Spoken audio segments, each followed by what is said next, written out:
Hey, what's going on, y'all? So I just saw this meme that stated that it took Marvel 2.5 films to destroy three generations of black fathers, with the Black Panther series and T'Challa not being recasted for Wakanda Forever.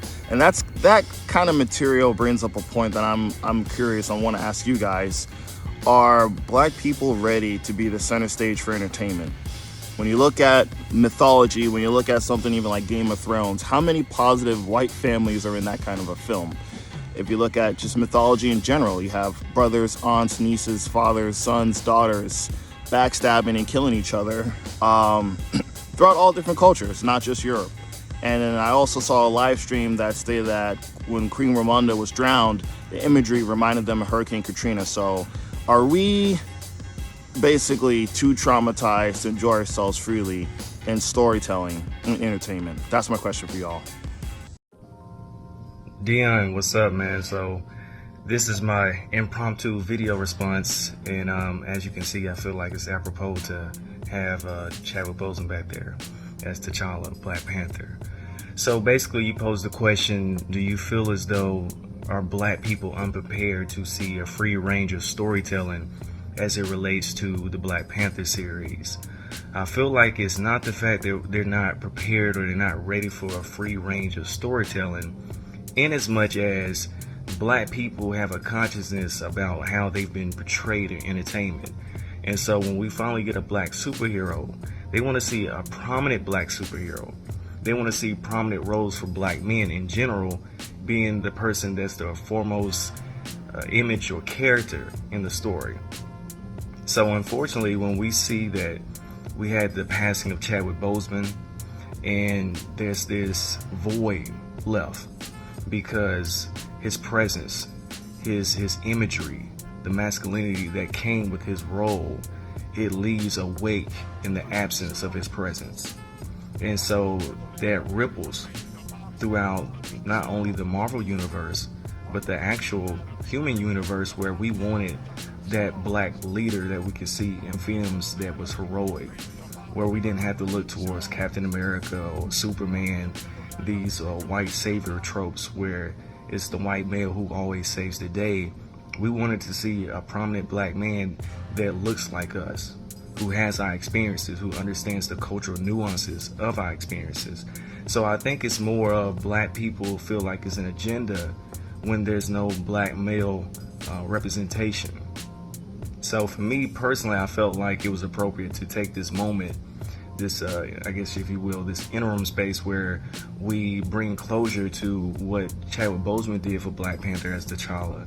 And now you have, well, I don't want to put no spoilers out there, but now you have an opportunity to have a future T'Challa potentially with these movies, and somebody else can step in the role. So we bring closure while also opening space for somebody else to come and take that role.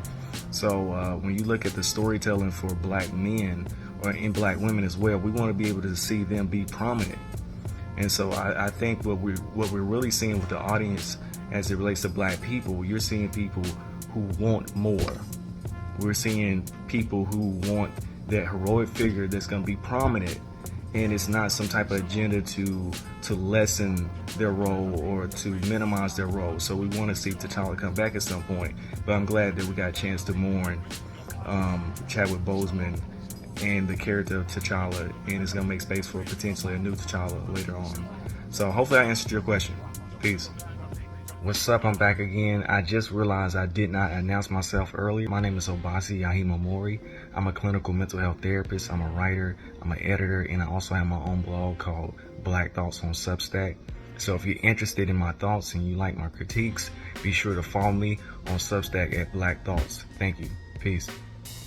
What up, guys? I just got the question asked to me, are we ready for the spotlight? I think as black people, are we ready for the spotlight? I think so. I think most of this just comes from more of us not having enough of it, and people just they feel so attached to seeing T'Challa in the first movie that they feel now that he's gone or is being replaced, as they say, that they feel some type of way about that, and that just just the fact that we just have this one story. I think that's more of what the problem is. We need more stories, and I think that's what people don't realize is that we're not losing T'Challa, but we are not seeing him for a while. And they just need to get over the fact of that he passed away, and this is something we're just gonna have to get over. If anything, we need more stories being told so that less of this becomes more of a problem. So that's my take. I'm glad you asked, because this is such an easy answer. Black people have always been ready to get in front of film and do positive roles and negative roles forever. There's actually tons of positive films out there that's showing the nuclear family. A dad that's not into drugs and pimping and stuff. A mom that's a wife, a mother, like perfect. 2 kids, little struggle here and there. But other than that, it's been some good movies. The problem is, you ain't gonna find a lot of fans for movies like that. We've been so programmed into doing these hostile, negative, drug dealing, pimping roles in the music industry or playing sports that's where we're just so accustomed to doing that, and that's what sells tickets. That's what the streams are going to. Movies like that. Now, I'm not going to sit here and paint my black people with a wide brush and say all of us are like that. As far as what Black Panther did, I mean, it is what it is. I mean, that's a white IP. I mean, people really think Black Panther belongs to black people. No, white folks, it belongs to them. They created them by 2 white Jewish men. So whatever they decide to do is what they're going to decide to do. They will insert black actors and writers in there, but ultimately that character belongs to them. Don't get that twisted. Now, what about the black IPs? Now ask yourself this. How many black people out here supporting and pushing for black, IPs like that? I'll wait. There's a lot of people on Facebook giving them likes and, this is cool. And Facebook are protesting and politicking.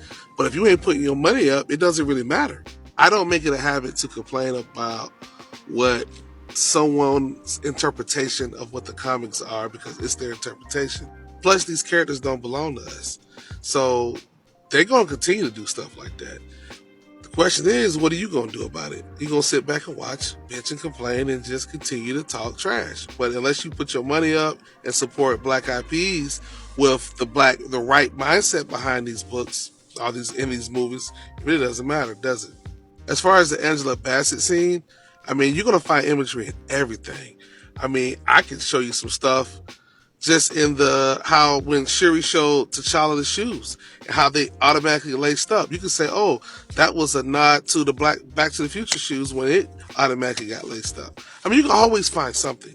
I don't want to belittle somebody's experience, but if these movies are too traumatizing for you and something happens, just don't go and watch them. What I don't want to do is project my opinions and my feelings on everybody and force folks to look at these movies the same way I do. Because my experiences are mine alone, but I'll be doing the rest of the society a disservice by projecting on them how they're supposed to think when we look at these movies. Yes, some of us are ready, but not everybody. Sorry. Awesome question. Are black people ready to be the center stage of entertainment? That's good. I think we are.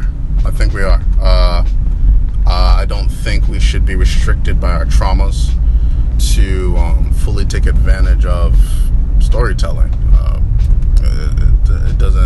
It's not something that will pay us well. We should take advantage of every facet of storytelling. And you know why? Because our stories are the center of entertainment. The question is, are we going to be in them? That's the real question. Our stories, a lot of our culture, a lot of our mythos are already center stage. The superhero genre, all that. You can look far back as you can, and you'll find some kind of inspiration from African mythology. Most times, I had a good friend of mine that was talking about Woman King, and he didn't want to see them murdering each other. He doesn't know how he feels about that.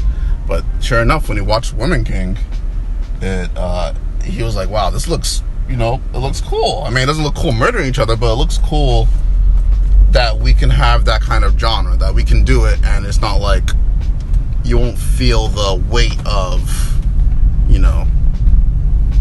African American history or the transatlantic slave trade or the Arab slave trade. You won't feel that weight while watching it. It can just be an action flick. And I think that's something that everyone should experience. I think it's important to be enlightened to that level, because I mean, if we ain't gonna be in our stories, somebody else is. So the question was, are we as Black people too traumatized to be able to enjoy seeing ourselves on the big screen in entertainment? Now, I may have a different perspective because I had to have therapy for something similar to this. I suffer from anxiety and PTSD from my time in the military, right? Now, when I came back from Iraq, I had a hard time adjusting to civilian life because I would be seeing danger in places where there might not even be any danger. And it took me a while to see that my experiences overseas had made me into a different person than I was before I left. Now, I have a wife and 4 beautiful children who need my love and my affection, right? So my reactions in certain situations would sometimes scare them or confuse them as to why I was, seeing things that were harmless to them as potentially harmful. And they couldn't really understand because they didn't share my experiences. They didn't go through the things that I went through. So I ended up going to see a mental health specialist because it was tiring and it was kind of wearing on my family for me to be seeing danger in every potential situation. So for Deion's example, you could see how, okay, they killed all the Black fathers in Black Panther. Okay, as a Black person, as a Black man in America, I could look at that and see, oh, they're trying to destroy the Black family. Because our history in America shows us that the system wants to break our family apart. Spoilers for Black Panther, by the way. And the other example was seeing Queen Ramonda face down in the water reminded someone of the times that they would show Black bodies dead on the news with Hurricane Katrina. And that can be very triggering for some people. Now, what I learned to help me deal with this kind of thing in therapy is to focus on balance. So I can see something that's potentially dangerous to me, or I can see something that's going to trigger my anxiety, but I have to actively go out of my way to find things that I enjoy also, things that make me happy. Balance. And when it comes to social media, I have to be conscious of the things that I share because I can feed into what social media wants me to do and share all the negative things that I see, which are also triggering for other people, or I can make a conscious effort to share the things that I enjoy because other people might find joy in those things too. So my answer to the question is yes, but we need to focus on finding that balance as consumers.